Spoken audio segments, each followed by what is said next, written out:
கண்ணீரை காண்கின்ற இறைவா கண்ணீரை துடைத்திடவா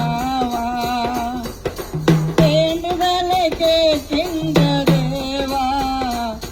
கடமை விட்டு வேறெங்க போவேன் வேண்டுதலை கேட்கின்ற தேவா கடமை விட்டு வேறெங்க